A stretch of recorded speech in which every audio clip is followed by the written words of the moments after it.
sommes pas fous, nous ne sommes pas ivres, nous sommes juste dans la joie. Une joie profonde, nos cœurs elle inonde. Cette joie, elle vient du ciel, non, nous ne sommes pas fous. Welcome to Sing With Your Feet. My name is Lily Fields, and I'm going to be your fairy godmother for the next 30 minutes or so.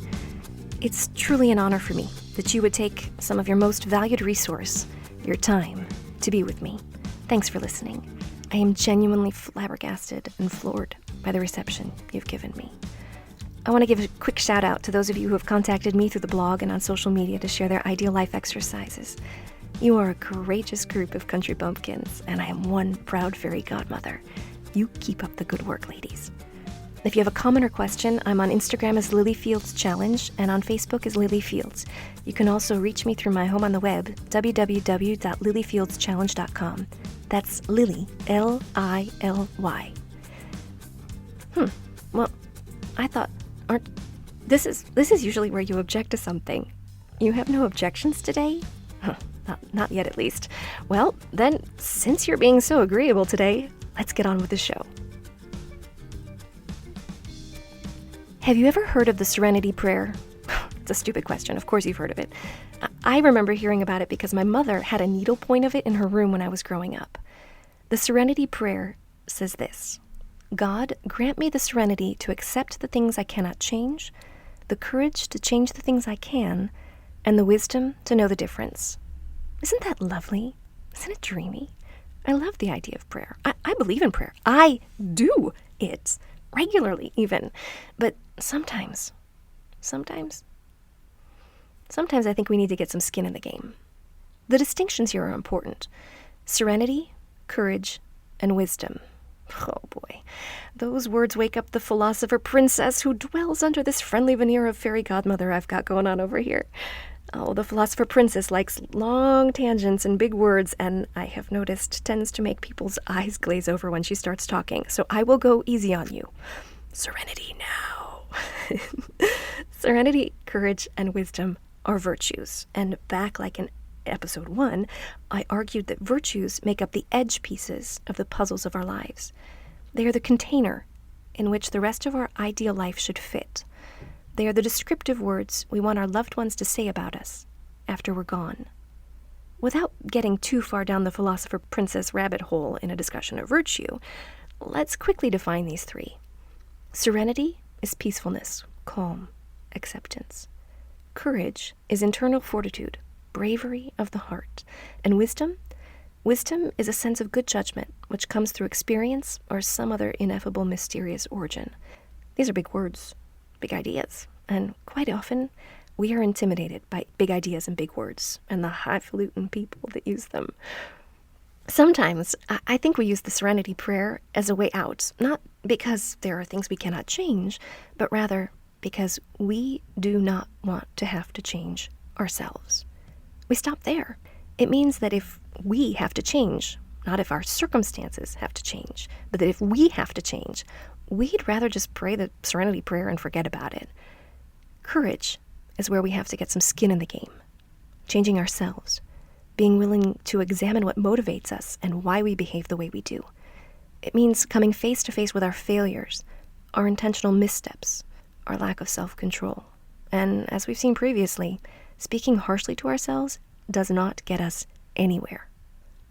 Courage, when it comes to pursuing our ideal life, means allowing ourselves to be curious about our motivations, not judging, not condemning, not immediately drawing conclusions.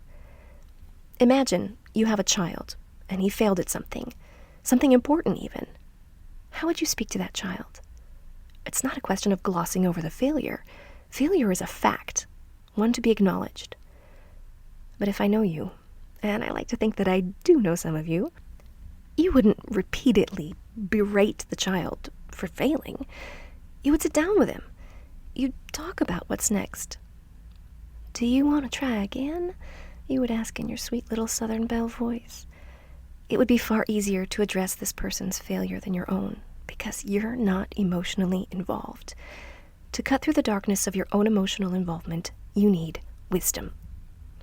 Your most powerful weapon as you pursue your ideal life is not a magic wand or fairy dust, but wisdom. Wisdom whose origin sometimes defies explanation. Even wisdom is out there telling you to be kinder to yourself. When I talk about getting some skin in the game, this is what I'm talking about. I want you to be curious about yourself.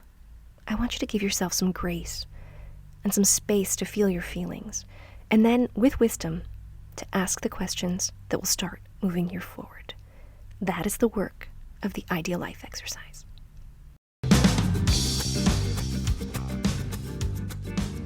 I want to say something about perfectionism, because I don't want you to hear the term ideal life and think I'm encouraging you to pursue a perfect life. I am a recovering perfectionist, as well as a reformed people pleaser. As I've mentioned before, I was once introduced to a board of directors as someone relentless in her perfectionism.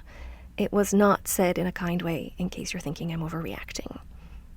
Those words had been previously spoken in a tense private conversation only days before, where I was told that I was expecting too much out of too many people. I had thought I was being thorough. I had thought that I was being the little engine that could. I'd lost sleep and gained a ton of white hair to muscle through a project, getting it into existence mostly to please the person who was now telling me that I was being too much. It broke my heart. Sometimes you can't win for losing. So those words, when they were spoken in front of the board that day, they stung like a hand across my face. My goodness, I can still remember exactly what I was wearing. And actually, let me digress for a second. Our clothing can be a powerful, powerful tool of our memory. We'll talk more about that in a later season, but for right now, just imagine a piece of clothing that you own, which has the potential to make you miserable just by looking at it.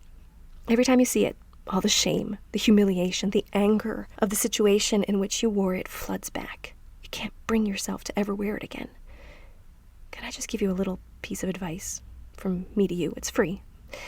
Get rid of it now, as fast as you can. Don't look back. End of digression.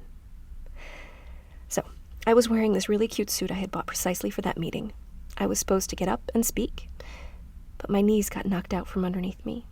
Somehow, my attention to detail had been weaponized against me, and it became a reason to ridicule me. I can still hear the pregnant pause before the word perfectionism in that sentence, and the way all the faces pinched up when they heard it, as if they were expecting to hear that I was relentless in something else. What am I doing here, I wondered. What is all this for, anyway? Believe me, since then, I have had a very, very peculiar relationship with perfectionism. Here I am, years later, and as it turns out, one of my children is a perfectionist. The apple never falls far from the tree now, doesn't it? As I've been doing a little armchair psychology and trying to help him overcome this, I came across research that said a perfectionist tendency is born as a reaction to having received too much undeserved praise as a child, and too little connection with the person giving the praise. Ouch. That says way more about me as a parent than it does about my little boy now, doesn't it? It seems that the budding perfectionist keeps chasing that high he experiences when he receives praise, which is, keep in mind, not actually true connection with the person giving the praise. It's a simulacrum of connection, a candy-coated confection that tastes sweet going down, but doesn't nourish the relationship at all. So our little perfectionist keeps doing more, trying to do more perfectly, demanding more of those around him. Praise may or may not follow. The harder the task, the easier it is to fail, and failure can destroy a perfectionist from the inside out. After my own crash and burn with perfectionism, I discovered, after months and months of trying to put myself back together again, was that what I really crave is not praise for working myself and others to a breaking point, but rather genuine connection in a context of clear expectations, rules, boundaries, guardrails, attainable standards, and reliable feedback, both positive and negative, from credible people. And you know what? Sometimes I have to be that credible person for myself, and that's okay. All of this to say that as we get deeper into our discussion of the ideal life exercise and of what we want our lives to look like and who we want to be in that ideal life, perfection is a word I want you to banish from your vocabulary. The P word I want you to replace it with is progress. Progress is the goal. Forget that other P word.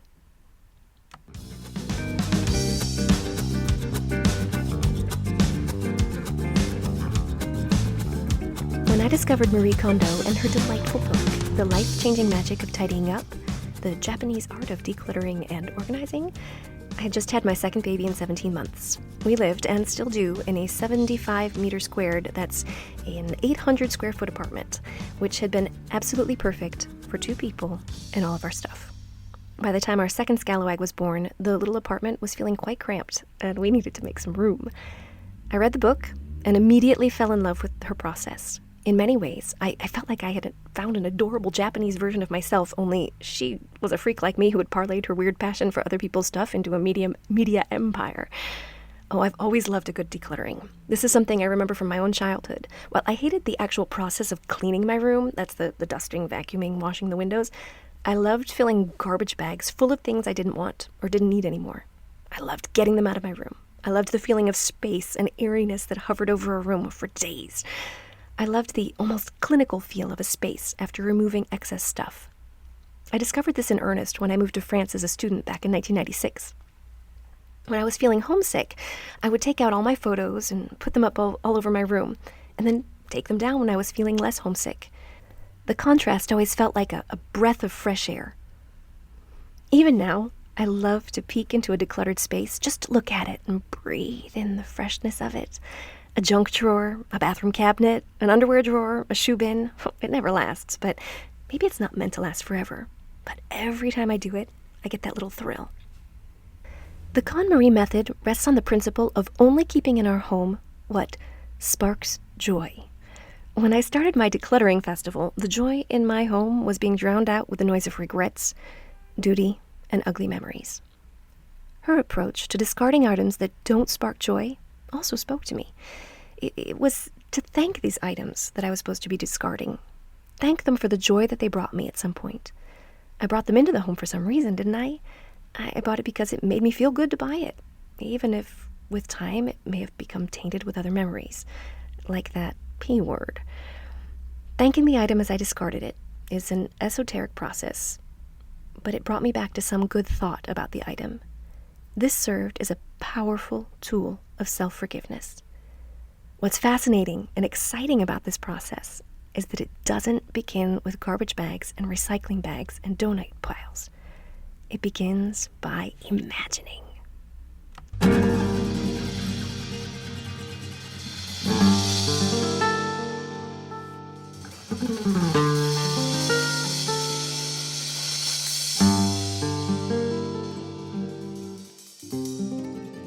Have you tried the KonMari method? I bet if you have, you gain some not insignificant benefit from it. Before she has her readers start purging their belongings in gigantic black trash bags, Marie Kondo tells us to imagine our ideal life. Sound familiar? If you've tried her method, I would venture to bet that in your impatience to see an impact in the amount of stuff and clutter and mess that you had in your house, that you skipped over, or at least maybe gave very cursory thought to that important, literally life-altering step. The first time I tried her method, I was certainly more concerned about making room for a stroller on the balcony than imagining my ideal life. I needed space, and I needed it now. What Marie Kondo suggests in her book is that this kind of decluttering project is once in a lifetime. It's a tidying festival, and although she doesn't say this, I got the impression that once the only things in my life were things that spark joy, then everything in my life would fall into place and I would never get overwhelmed again. This is untrue. One thing she does say is that once we pare down our belongings to what does spark joy, we will have clearer vision on what we want our lives to be filled with. This is true. The only shortcoming I can find with her method is that it doesn't encourage us to return on a daily basis to our ideal life exercise after we're done decluttering.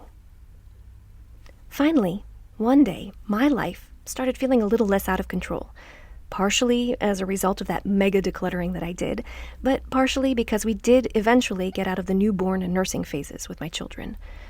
I returned to my half-hearted attempt at the ideal life exercise, and I read through it. I was moved with pity by how hopeful I sounded as I wrote about my family, sitting at a fully set table with real glasses, not sippy cups and plastic water bottles, with metal silverware, using napkins. I wrote about being the kind of person who doesn't stress out at 5 o'clock p.m. every day about what we're going to have for dinner. Because in my ideal life, I knew what was for dinner because I planned ahead. Now that my space was livable and decluttered, I hungered to experience what Marie Kondo promised, that once our life was only filled with objects that brought us joy, we would be more free to do activities that would bring us joy. At almost the exact same time, my indulgent husband and I were talking about a book I had written years before. I'd never even attempted to get it published. He said to me, "You know, I always thought that Peter character was a wimp." He doesn't actually talk like that, but he is French, so I thought it would be fun. I became so offended by his comment that I immediately took out the book and started reworking it. Within a few months, while caring for an infant and a toddler, from that one novel sprang an entire series based on that world and those characters from the first book. Peter became a hero and not a wimp, and I found that I could, even with 2 small children, write upwards of 3,000 words every single day and never run out of things to say, as long as I was passionate about the subject at hand. I would never have found the space for my passion in my heart if my home were still cluttered with items that dislodged negative feelings or didn't bring me joy. Nor could I have found the time. Having too much stuff is chronophage. That's a French word for which English has no equivalent. It comes from Greek and literally means something that eats time, chronophage. Stuff eats time, and as you remember from our last episode, time is your one incompressible, irreplicable treasure. Wasting it on stuff is a nuisance. I like to think of my ideal life exercise as McGyvering the KonMari method. It's to declutter our interior lives, our hopes, dreams, fears, and the things that make us stumble. If you're serious about wanting to feel more contentment, less stagnation, and just generally be more at peace with where you are in your journey, you need to do this. Alors on chante, on danse, on fait la fête comme au ciel. On chante, on danse, on fait la fête comme au ciel. In the last week, I've heard from quite a few listeners who asked nearly the exact same question about the ideal life exercise. And I warned you that I would read your question as a Southern Belle, so you knew this was coming. But Lily, I'd rather die than get up early. Or, I'm not a morning person. And lastly, surely it doesn't matter if you do this in the morning or at night. Now, full disclosure, my alarm is set for 4 o'clock a.m. I am not telling you to set your alarm for 4 o'clock a.m. I'm just telling you to set it for 15 minutes before anyone else in your house wakes up. Now, let me head off the objection I can hear percolating in your little country bumpkin mind over there by saying this. If you wait for the perfect circumstances, you will never get anything done. Starting a new habit is hard. The act of setting our alarms seems like an injustice when, after a long day of chasing around small children, we finally collapse into bed. But it is by indulging in this kind of logic that we end up losing our identity in the first place. When everything around us is urgent, we lose perspective on what is important. Think about that again. When everything around us feels urgent, mouths to feed, messes to clean up, tantrums to extinguish, fights to mediate, deadlines to meet, commitments to be met, we lose sight of who we are and who we want to be. Example. It has happened that when my scalawags were hungry, and so was I, but we were still about 30 minutes away from dinner, that I have exploded at them with rage that I did not know I possessed. Remember, I never promised that I have my act together. Just remember that, please. I was hungry. They were hungry. And because everything was urgent, I did absolutely everything wrong. I dropped a box of pasta on the floor, an entire box of elbow pasta onto the kitchen floor. I couldn't find my grater and freaked out at my eldest, who likes to use it as texture for his drawing projects. He didn't have it, of course. It was exactly where it was supposed to be, but I was too wound up to see it.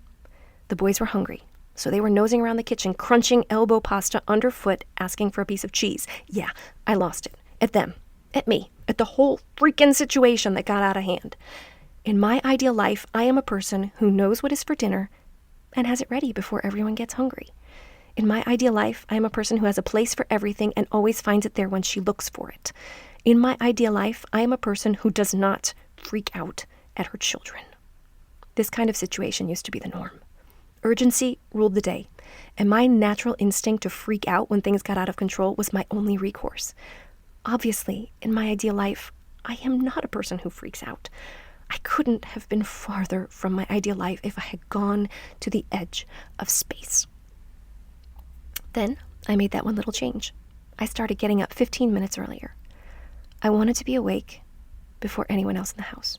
I needed to think in silence without having to be anyone for anyone. I've always been an early riser. That's simply a fact. When I was working full-time outside the home, I was up at 5:30. I enjoy being up early. But children tend to put a damper on any kind of enjoyment, but especially that one. There was a spell there where my youngest child was systematically waking up at 4:15 a.m. So I did the unthinkable. I set my alarm for 4 o'clock a.m.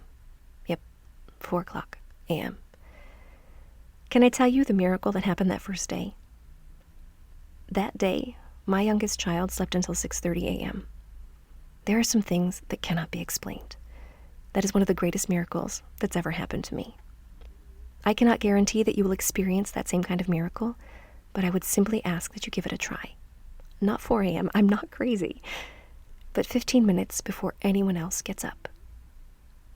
Here are the circumstances I want for you. I want it to still be dark out. I want no one else to be awake. I want you to get cozy. I want you to have your coffee in your hand. I want you to be able to get settled and be completely alone with your thoughts. If you're like me, once you are completely alone with your thoughts and you have no one to be for anyone, you will probably cry. You might cry a lot. That's why you got out a Kleenex box.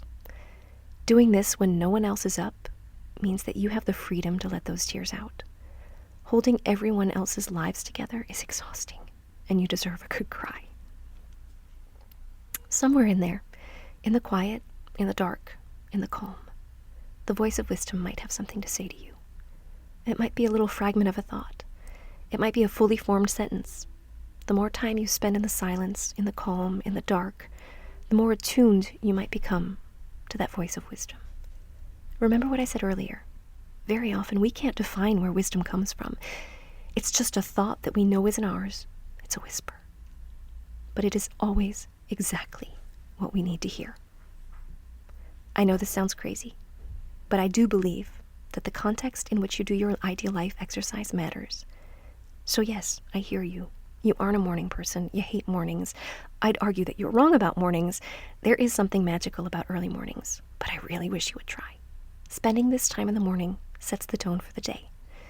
There's a deep feeling of connection and comfort and centeredness that comes from starting your days serenely. But if you insist that you would rather die than wake up early, then please create a routine and a habit of doing your ideal life exercise when you are completely alone, completely relaxed, and completely available. Try to find a moment of the day you can reliably set aside. Context matters. But then, I did say a few minutes ago that if you wait for the perfect circumstances, you'll never get anything done. So, your wish is granted.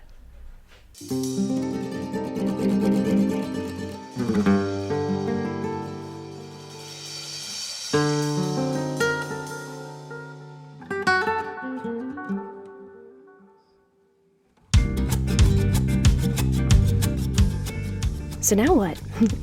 After doing your ideal life exercise for several weeks, you probably have a nice, healthy list of, in my ideal life, I am a person who, statements. What I want you to do, once you feel like you've dredged the dregs of everything you have to say and have listened to the quiet voice of wisdom whisper unexpected secrets into your ear, is to start categorizing your statements. Not in terms of their perceived importance, but thematically. You'll find themes that come back time and time again. It might be about your marriage, or parenting, or your work. It might be about your hobbies, how you interact with the environment. Some statements can straddle multiple themes, and that's good. In that case, you can make a cute little Venn diagram. Oh, sorry, I have a thing for Venn diagrams that I must not project onto you. For example, in my ideal life, I am a good correspondent. In my ideal life, I am always available when my children need me. In my ideal life, I'm a good listener. In my ideal life, I am socially responsible. In my ideal life, I am fair and just with my children. In my ideal life, I am open-minded and willing to hear other points of view. Oh, this is just a tiny, tiny, tiny piece of my list. But, for example, from this smattering of statements, it looks like relationships are something important to me. Specifically, in my ideal life, I'm a good correspondent. I'm a good listener. I'm open-minded and willing to hear other points of view. Now, I happen to know that when I wrote the statement, I am a good listener, I was specifically thinking about my indulgent husband, and not, for example, my best friend who I could listen to talk for hours. And while this could be a general statement about relationships, it is specifically a statement about my marriage. The statements about my children are a different kind of relationship. That is my parenting relationship with those two little scalawags. Yes, being fair and just is important, but it is critically important to me as a parent. So in my ideal life themes, I actually have different categories for relationships, 3 of them. One for my marriage, one for parenting, and one for all the other relationships in my life. Your homework this week, no matter what time of day you decide to do it, wink, wink, nudge, nudge, is to take a critical look at your in my ideal life, I am a person who statements and identify the themes that rise to the surface.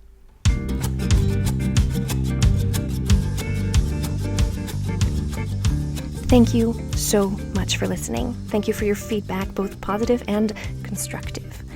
Please consider sharing the podcast with someone you love. And if you would be so kind, rate the podcast and leave your review on the podcatcher.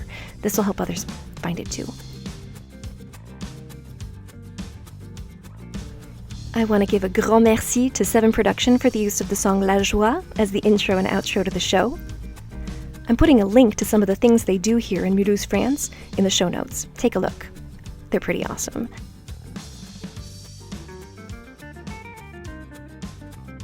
This is your fairy godmother signing off again. And remember, it's never too late to start singing with your feet.